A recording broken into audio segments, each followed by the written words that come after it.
My name is Sarah Taylor, and I live in Portland, Oregon. And I'm 67 years old, and my life has changed a great deal. When I think of my time in Mindanao, I'll always remember the music and the dancing. It seemed that wherever I went, somebody was singing or playing an instrument. I loved that it was the background of our work. Often a clinic day, a long clinic day, or a teaching day would end with performances by the community or a song by the teachers or the community health workers.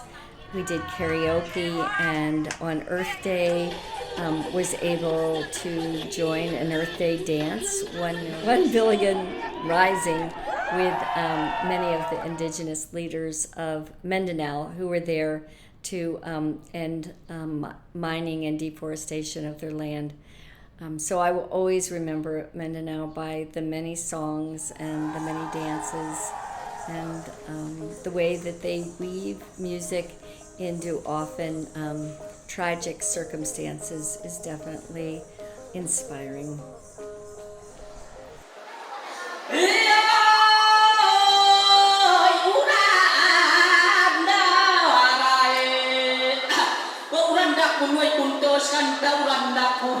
Anit barukit yutang kabilin kono inog ataras may na antaman ingot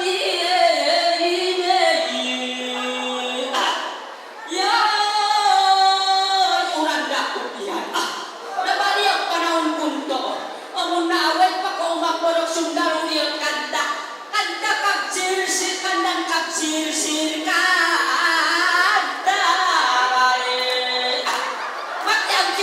sir kakamulan di inot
I loved all my time with CPHC. I think that the women's circles, getting together with the women in their communities and having them share their birth experiences and me sharing my birth experiences, been really memorable in both communities.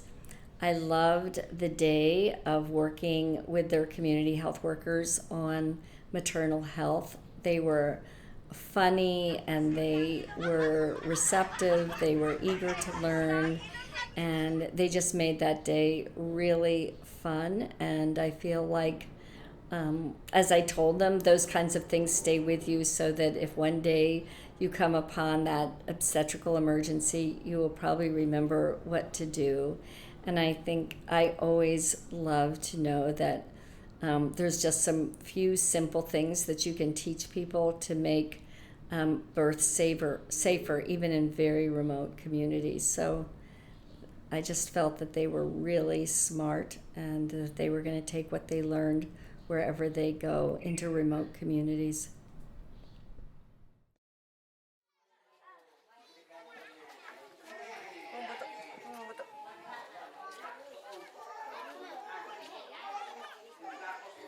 Look at. Look at.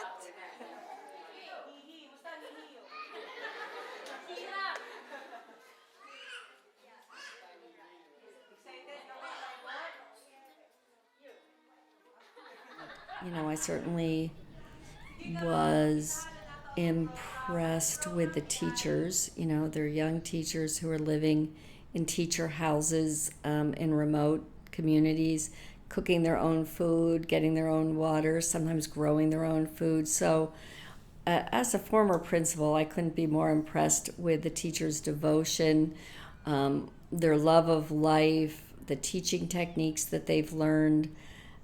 Really, really impressive. I will always remember that when I first looked on a door, there was the sign that the UNICEF had put up that said soldiers aren't allowed to sleep in our schools. Soldiers aren't allowed to use these as barracks or storerooms. And, you know, many people in the world could never imagine that such a sign would be put on the front door of their school. So it was definitely humbling to see that UNICEF would feel a need, or that they had even had to make a sign that says don't use our schools for war. And that was definitely a reminder of what those children are going through all the time, as soldiers do indeed use their schools for barracks.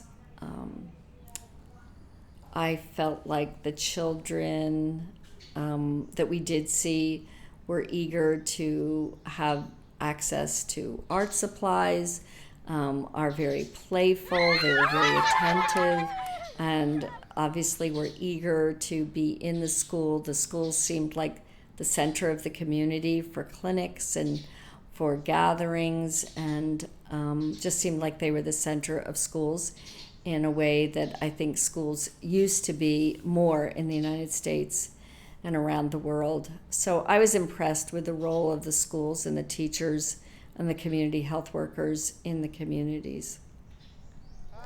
This is Sarah Taylor. I just spent an amazing 3 weeks in Mindanao, and I encourage all of you to support SI in any way that you can, and I know that you will be glad you did.